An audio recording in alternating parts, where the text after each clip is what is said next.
네, 안녕하세요. JB입니다. 오늘 영상 시작하기 전에 감사 인사부터 드리고 시작하도록 하겠습니다. 멤버십 회원이신 아마란스님, 구진성님, 가즈앙님, 최수민님이 소중한 슈퍼땡스 후원을 보내주셨는데요. 다들 이번에 수익 보신 거 정말 축하드리고요. 앞으로도 많은 도움 받으실 수 있게 최선을 다하겠습니다. 네, 그럼 어제 시황에 대해서 말씀을 드려보자면요. 나스닥 증시는 초반까지는 분위기가 괜찮았죠. 나쁘지 않게 흘러가다가 후반으로 갈수록 결국 상승폭을 전부 다 반납하고 사실상 보합권에서 끝났고요. 그리고 채권은 처음부터 좀 분위기가 심상치가 않더니 결국 꽤 많이 빠진 채 끝이 났습니다. 그 전날 폭등했던 상승분을 꽤 많이 반납을 했어요. 근데 저는 어제의 채권 하락폭이 너무 좀 과하지 않나라고 생각하는 부분이 있어서 오늘 영상에서는 이 부분에 맞춰서 이야기를 해보겠습니다. 일단 어제는 장 시작 전부터 좋은 소식이 들려왔습니다. 영국이 10월 CPI를 발표했는데요. 이게 너무 잘 나온 거예요. 정말 가파르게 물가 수치가 떨어지는 모습이 나왔습니다. 9월만 해도 6.7이었는데 이게 4.6이 나온 겁니다. 이번에 유가가 크게 하락하면서 잘 나올 거라는 걸 시장에서도 어느 정도 예상은 하고는 있었어요. 그렇게 잘 나올 거라고 예상했던 수치가 4.8이었거든요. 근데 이것보다도 더 잘 나온 거예요. 그동안 유럽에서 높은 물가 때문에 가장 고생하던 나라가 영국이었잖아요. 물론 아직도 4%대이기 때문에 높긴 하죠. 높긴 한데 그래도 급격히 이렇게 떨어지는 모습을 보여줬다는 게 참 다행이었습니다. 무엇보다도 또 영국이 안정을 찾아야 미국 채권에도 좋으니까요. 그리고 미국에서 발표된 주요 지표로는 생산자 물가지수, 소매 판매 지수,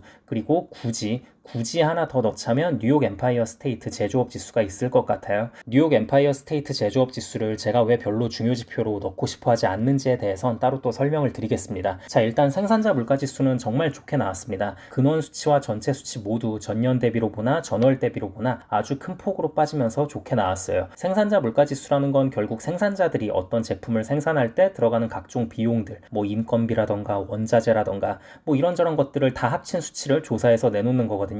그러니까 쉽게 말해서 생산 원가가 적게 들면 그만큼 최종 상품 가격도 저렴해질 수가 있습니다. 그래서 이 생산자 물가 지수를 CPI의 선행 지표로 시장에서는 받아들이기 때문에 꽤 중요하다고 볼 수 있겠고요. 아무튼 이게 상당히 잘 나왔다는 거 알고 계시면 될 것 같고요. 그래서 이것만 보면 추후 인플레에도 도움이 되는 거니까 채권 시장에도 나쁠 게 없었습니다. 근데 같은 시간 발표된 11월 뉴욕 엠파이어 스테이트 제조업 지수가 예상치를 너무 크게 상회해서 나온 거예요. 예상치가 마이너스 2.8이었는데 무려 9.1이 나왔습니다. 그러니까 11월 동안은 생각보다 뉴욕의 제조업 경기가 괜찮았었다는 거죠. 그래서 이거는 사실 좀 설마 제조업이 살아나나? 이러면 안 되는데 하는 심리를 시장에 약간은 줬다고 생각을 합니다. 근데 여러분, 이 뉴욕 제조업 지수가 뭐 예전에는 어땠을지 모르지만 요즘에 와서는 우리가 굳이 중요하게 봐야 하나 싶어요. 왜냐면 일단 뉴욕은 제조업으로 유명한 도시가 아니고요. 그리고 무엇보다도 이게 변동성이 너무 커요. 조사 표본도 너무 적어서 변동성이 너무 큽니다. 약간 좀 ADP 고용보고서 같은 느낌이에요. ADP에서도 나름 열심히 조사해서 내놓는다고는 하는데 매번 노동부에서 내놓는 공식 고용보고서랑 차이가 너무 심해서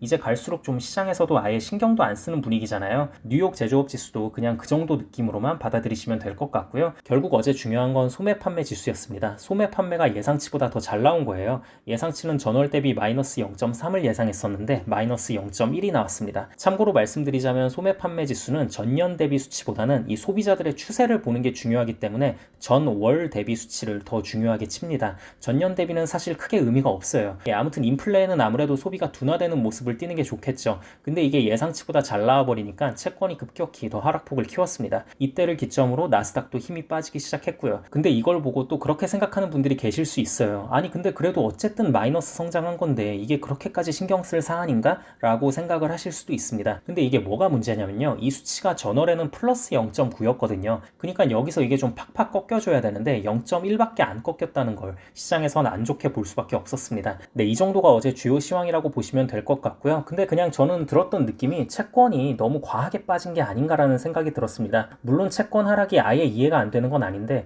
그렇다고 이게 막 이렇게 10년물 금리가 10bp씩이나 폭등할 부분인가 싶은 생각이 좀 있어요. 소매 판매가 예상치보다 좀 안 나오긴 했지만 그래도 뭐 당장 미국인들의 소비 심리가 크게 꺾일 것을 시장에서 기대했던 것도 아니었고 오히려 이것보다는 인플레 선행 지표라고 볼 수 있는 생산자 물가 지수가 엄청난 폭으로 떨어진 것에 더 초점을 맞췄어야 하지 않나라는 게 제 생각이고요. 거기에 또 일본에서 GDP 수치를 발표했는데 전분기보다 마이너스 0.5 감소한 것으로 나오고 전년 대비로는 마이너스 2.1이 나왔거든요. 시장 예상치보다 크게 안 좋게 나온 수치들이고요. 이게 이렇게 되면 당분간 일본이 완화 정책을 계속 유지해야 되기 때문에 미국 증시나 채권에도 호재인 부분입니다. 물론 이 아슬아슬한 줄타기가 어디까지 갈 수 있을지는 또 다른 문제긴 하지만 어쨌든 당장엔 호재로 작용할 수 있을 만한 부분이었습니다. 근데도 이런 것들을 다 무시하고 채권이 크게 빠졌다는 게 개인적으로는 이해가 되지 않고요. 그냥 그 전날 증시며 채권이며 워낙 크게 싸게 올랐었기 때문에 조정의 핑계가 좀 필요했던 게 아닌가 싶습니다. 오늘 장 열리는 거 보면 알 수 있겠죠. 어제 낙폭이 과했었는지 아니면 합당한 낙폭이었는지요. 네, 그럼 오늘 영상은 여기까지 하도록 하고요. 다음 영상에서 뵙겠습니다. 감사합니다.